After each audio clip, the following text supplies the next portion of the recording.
Hey guys, thanks for joining us. So in this one, we're taking a look at Death Company for the Blood Angels. Death Company are not a new addition to Blood Angels. They've always been in the fluff. Basically, the idea is that there's a flaw in the gene seed that was either there before Sanguinius himself was killed or plucked by Horus, or has kind of originated out of the turmoil and the pain of Sanguinius being betrayed and plucked by Horus. So what happens is that Blood Angels, will you stop giggling? Blood Angels have two kind of defects. They have the red thirst, which is kind of like a precursor to the Black Rage. That's basically where they become very, very aggressive on the battlefield. But sooner or later, most of them will succumb to the Black Rage. And at that point, they're basically just chained up. And these guys can be chained up probably for centuries, some of them. And their armor is painted black. And really, what's all that's left for them is to go into battle and get killed in battle and have some kind of honorable death. Well, that's what we have anyway. So sometimes even some of their own guys have to finish them off at the end of a battle. I believe Azeroth the Grim finishes off some of them at the end of a battle because they're just so much enraged that there's nothing you can do. You can't take them back home with you again. Basically, these guys are tormented with visions of Sanguinius himself dying at the hands of Horus, and it must be awful having your feathers just plucked out of you. Yeah. I wonder if Horus stand and go, one little feather, two little feather, my little Sanguinius. Yeah. Anyway, we digress again, which you've come to expect that from us. Death Company. We're going to look at the tactics for Death Company. Death Company are quite fearsome themselves, but they have two problems. One is they're hideously expensive. Like, I mean, to be hideously expensive. To be anyway useful, they're too expensive. And two, they suffer from the rule Rage. Now, a little clarification on the rule Rage. In a lot of the videos that you'll hear us talking about, you'll hear us talk about, oh, you'll just lead these boys around the board and they have to follow whatever's closest and they have to assault it and whatnot.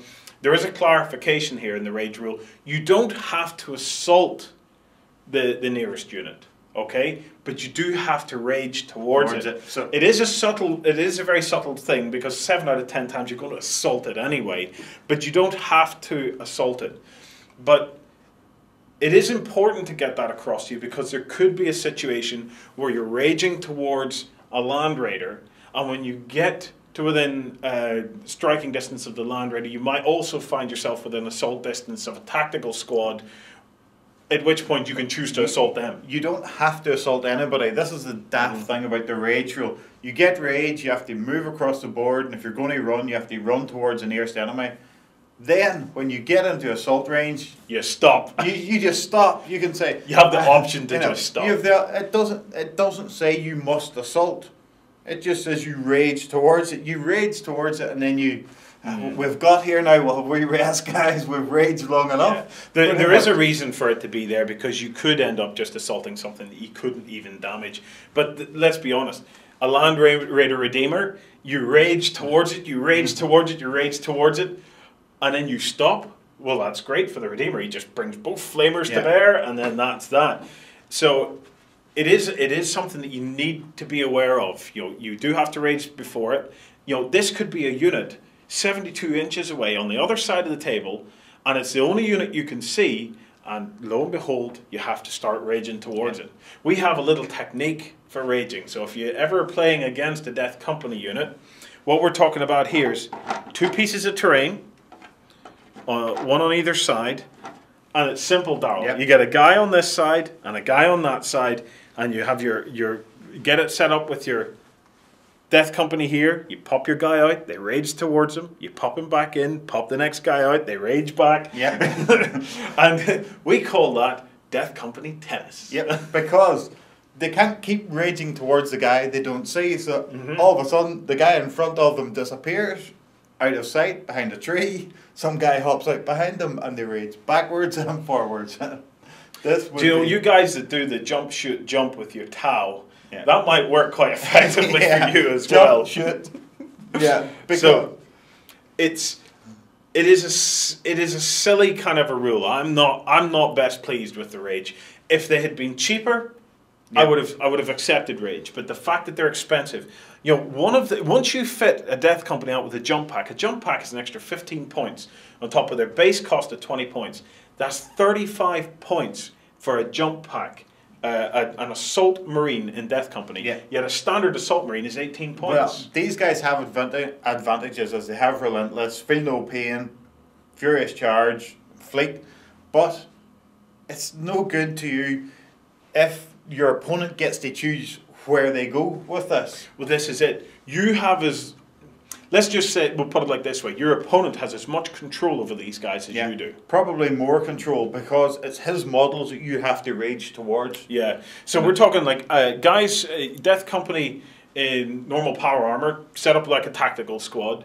You know, Darrell, it's not going to take much to lead those guys all around the board. It's not. And the thing is, the advantage the jump pack guys have, at least they get there a bit quicker, but they also get dragged away faster as well. The jump pack guys, let's be honest, a land speeder or jet bikes, anything fast moving, and you can just take them dilly-dally wherever you want. Yeah, the problem with the jump pack guys as well is, ideally I would want these with a jump pack and a power weapon. That's 50 points. You get a land speeder for 50 points. They're very expensive, very expensive. The regular guys coming in at 20, which I think for a guy at 20 points is good for the extra rules he has, but as soon as you see that rage and then not being able to take objectives, they become almost useless to yourself. They become entertaining for your opponent. Well, this is it. Tactics, if you're playing against them, well, one is this little trap type thing. See if you can get them trapped between two units that can come in and out of visibility, and then get a third unit,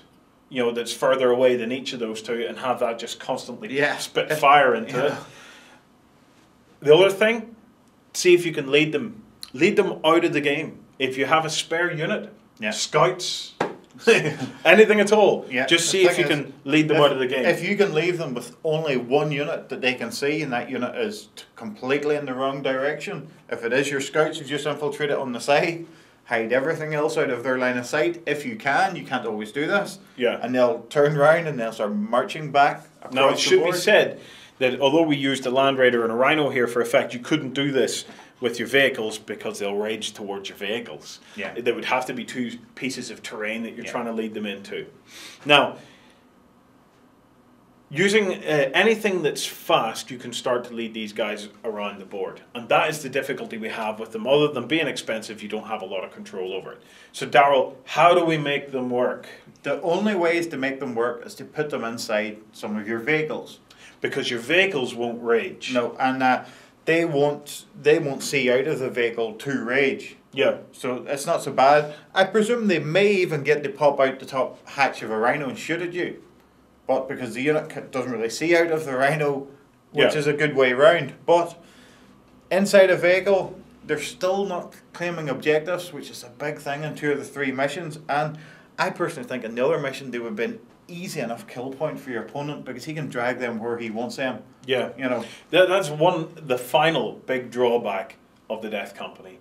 They cannot hold an objective. No. They can contest like any other unit, but they are a trip choice that under no circumstances, there's no upgrade, there's nothing to change this, under no circumstances can they hold an objective. And this was the big thing about this, Darrell. There was no big HQ unit which allowed you to take some control over rage. Like, for example, I would have preferred rage, and I think it would have fitted equally with the fluff if it had worked in one of these 2 other ways. One way is that rage was rolled for at the beginning of the turn. So a bit like animosity, but on turn 1 on a roll of 1, they would suffer rage. On turn 2, a roll of a 1 or a 2. On turn 3, a roll of a 1, 2, or a 3, and so on. That way, you know, gradually as the battle heats up, they become more and more unpredictable. Yeah. The other way, Darrell, which we had spoken about and I thought was another super idea, was that they didn't suffer rage until they drew blood. Yeah. So until they actually killed anything, then at that point they suffered rage. Yeah, because part of the fluffs is that they spend the rest of their time sort of praying and whatnot to try and keep the rage down till they get a battle to sacrifice themselves pretty much at. But this way, them suffering rage from turn 1, you've been able to take nothing to help that rage apart from to put them in a vehicle. they become expensive, useless, almost useless units that's on the board. It's here, 10 of these guys coming in at 200 points. A lot better uses. 200 points, 10 of them guys isn't far off buying your Redeemer, which is so much more useful. And obviously we don't want this tactical video to end up being your best tactic for Death Company is don't take them. But if we're being honest, probably your best tactic for Death Company is don't take them. But let's go over some of the good stuff, how you can make it work. Darrell, I like the idea of dropping 10 of the guys into a drop pod. And pulling a drop pod down either into the middle or behind your enemy. If you can get them in amongst your enemy, then at least if you end up that you can be within a couple of units whenever it comes to assault phase, you'll at least get your choice of who you assault. But same again, you drop them down, they come down, they have relentless, they'll be able to fire their bolters or any bigger weapon upgrades you manage to give them. Yeah, because these guys will actually get 2 bolter shots off. Yeah, if you use them with bolters, they'll get their bolter shots off because they're relentless and whatnot. But your regular guy gets that anyway for moving. But they're not going to. Your opponent's going to get to move first and have a lot to say about what they fight, and that's the. Okay, so drop pod is one option. If you can get them in behind your enemy or in the thick of it, you could try to make them count. You're trying to get your points back on this. Other option, stick them in a rhino, but you have the same problem with the drop pod. The moment it stops and they disembark, they stand there for a turn. That gives your enemy some time to react and to move some of his models out of the way to start taking control of these guys. Third option, which is hideously expensive, is stick them in a Land Raider.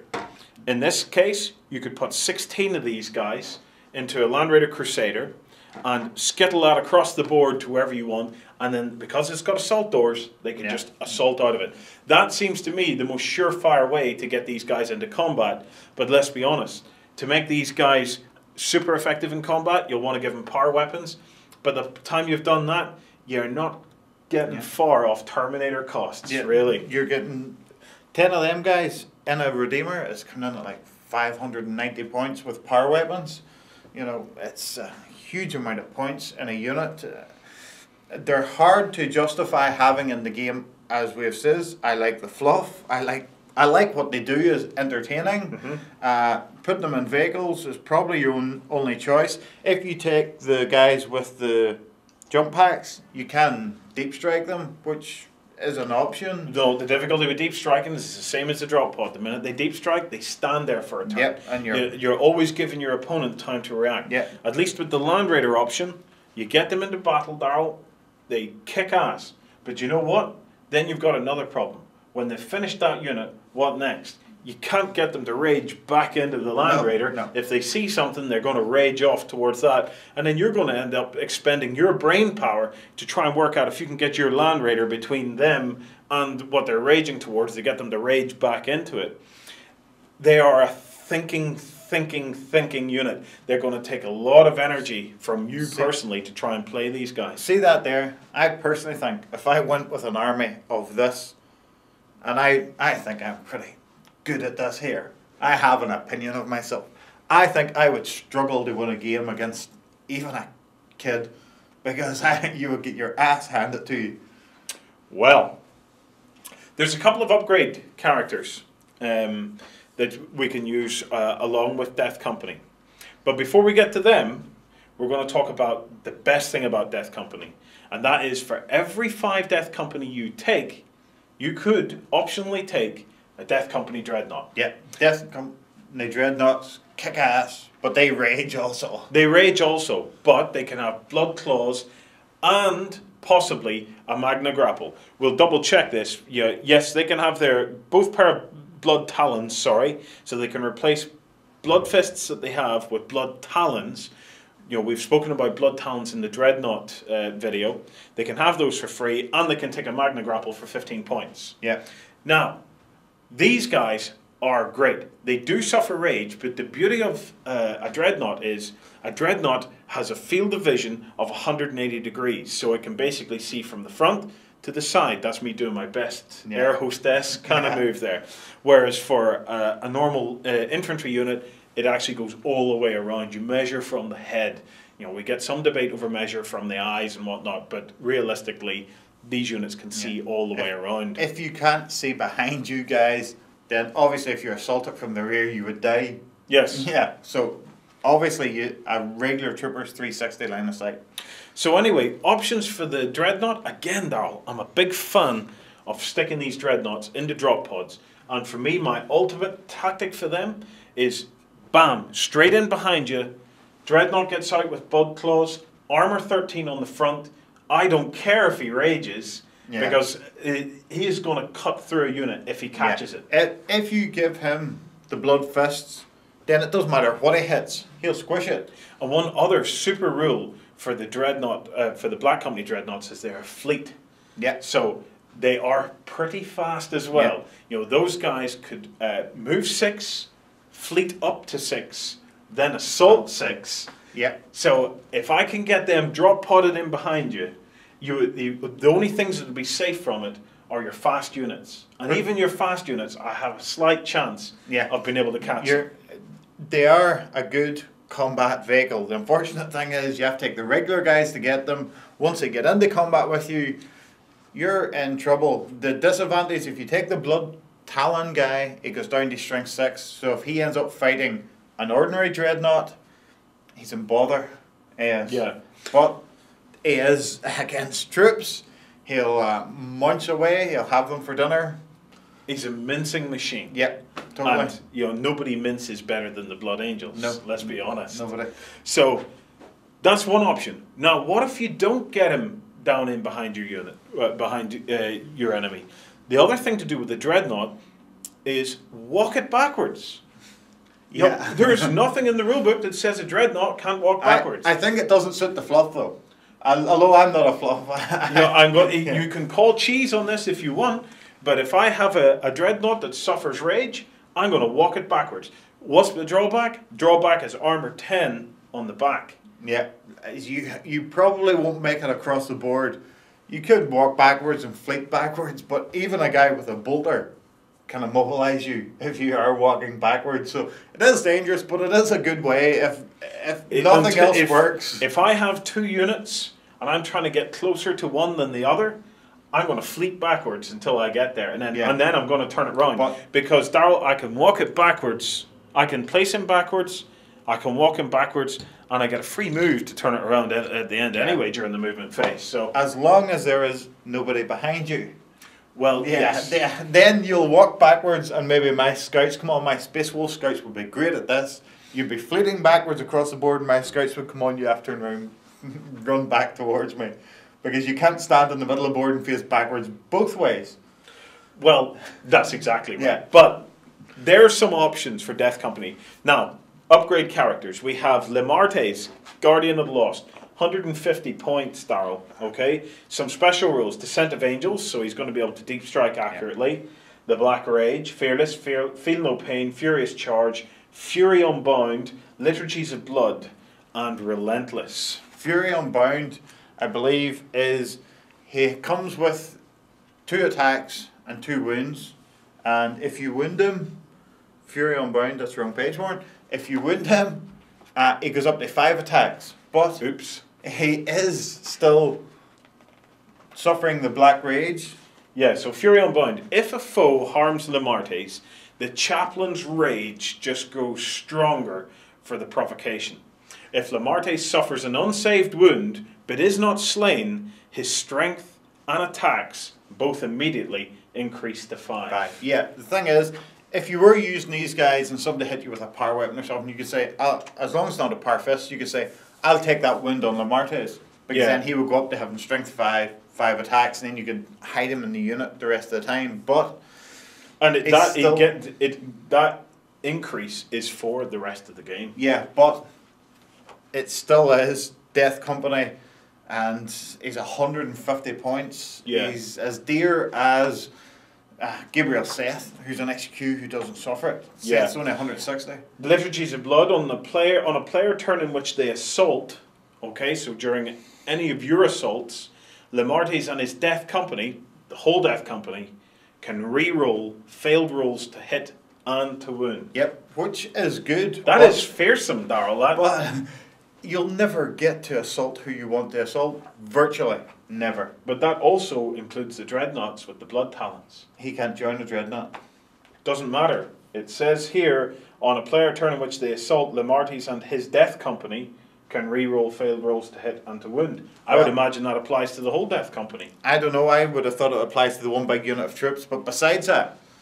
Let us know in the comments what you think. I don't think I'll ever find out, because I don't think anybody's daft enough to put him on the board. I think he's fierce enough that I would be tempted to use him with, if it affects the dreadnoughts with the blood talons. You know, those blood talons getting to re-roll every failed roll to hit and every failed roll to win. It makes no difference. They're fierce enough as it is. It would just be overkill. They'd end up doing more wounds than what they'd ever have to do, because they'll do enough wounds as it is, as we've seen in the video for them. Yeah, I like overkill though. I still think I would make them play Death Company tennis. They would be running one way, then the other, and then backwards again. I don't think at 150 points, no. And then finally we have Captain Tycho. Now Captain Tycho was a Blood Angel pretty boy, and then his face got damaged. Uber pretty boy. He's even pretty by the Blood Angel standards. Well, by Blood Angel standards, he was really, really, really gorgeous. Yeah. Really, really, really, really incredibly beautiful. He looked like Michael Jackson when he was young, not old Michael Jackson. Yes, but anyway, what happened was he got his face damaged. Poor Captain Tycho. So Captain Tycho actually only got half his face damaged, so he wears half a mask. Phantom of the Opera. That's it, because he can't bear to look upon his own ugly face, because Blood Angels are supposed to be beautiful. I believe he is already dead, but you still can select them. Yeah. Yes, Captain Tycho, the only unit I can think of that comes to mind in the entire 40k, has two profiles. Yeah. You can have young, vibrant, gorgeous Freddie Mercury Captain Tycho, and you can have with his big mustache and yeah, and you can have old dead Freddie Mercury Captain Tycho. Yeah, but we'll not go there. Anyway, so you can have Death Company Captain Tycho. Now the difference is not very much. His weapon skill goes up by 1, so he gets weapon skill 7. His ballistic skill comes down by 1, so he goes to ballistic skill 4. Leadership comes down to 8. But he's fearless. Black Rage, Feel No Pain, Fleet, Furious Charge, Preferred Enemy Orcs. Yeah. And he's relentless. What's he missing? No independent character. No Eternal Warrior. No, and his toughness 4. So this guy is another one of these Blood Angel units that's going to stand on his own, raging around the board. Yeah. It won't get the rage for too long, because one little guy with a melta-gun or a las cannon or something will just put him out of his misery. I have to admit, if I was taken, if I had the choice between him and Lamartes, Tycho at 175 points, I think I'd spend the 150 on Lamartes. Yeah, but I don't think I'd bother with them at all. I wouldn't bother with any of them. But from a fluff-wise gaming, I think this would be entertaining. Yes. I think it would be good fun. I think if your opponent plays Tyranids, yes, take them by all means. They are still, even at what they do, they are still expensive. Yes. We've already done a video about the Death Company army list, where we have Azeroth the Grim, because Azeroth the Grim allows you to take all your 6 choices as units. It gives you the opportunity to take a lot of individual units, so you're not restricted to the one big unit of 30 Marines. You could have 6 big units of 30 Marines. To be honest, Darrell, I am so utterly tempted to say we should have included Lamartes in there, because I now think I could have some fun with these guys if I have Azeroth the Grim and everything is Death Company with my Death Company Dreadnoughts and a Lamartes in there, that if that works, that applies to the Dreadnoughts as well as to them. I think that would be a lot of fun. There's a slight problem in this. They all count as troops. You only can have 6 units, so how many Dreadnoughts do you want? I'd take 2 units of 15, or 2 units of 20, and 4 Dreadnoughts. 4 Dreadnoughts. And I would take Lamartes. I don't know if he takes up a troop choice or not, but I would take Lamartes, Azeroth the Grim, and do you know what? I'd even give young or old Tycho, old ugly Tycho are You would have no points left then for any vehicles. No. I'm going to just let the whole lot rage towards you. And sooner or later, they're going to catch you. Yeah. Sooner or later, they're going to get you, because not even you, Darrell, with your superior brain, are going to be able to get that many units and have them dancing around. Sooner or later, you're going to make a mistake. I will drive my Land Raiders forward and toast you all, burn you all to death. Well, that's fine, but whenever I get into your Land Raiders... You can't touch me. Yes, I will. Hi. Yes, I will, because I will take dreadnoughts. Some of them will have blood fists. Yeah. And they might get their Magna Grapples to work. Their blood fists might be able to get through there. I might have some of these guys with a power weapon. There is ways and means of dealing with it. But I think that the ability to reroll failed hits and failed wounds could actually make them a lot of fun. Yeah, well, we shall see. We shall see. Now that's where it gets over to you guys. Yeah. What we'd like to know is what's your take on the Death Company. We've had a good long video here, a good long chat just about these guys. Tell us what you think, okay? Get it in the comments. Let's see, how would you take them? Would you take them? Do you think there's anything we've missed? Have we missed some obvious thing about the Death Company that makes them the must-have unit in the Blood Angels Codex? We want to know. Guys, thanks for getting involved, and we'll see you in the next video.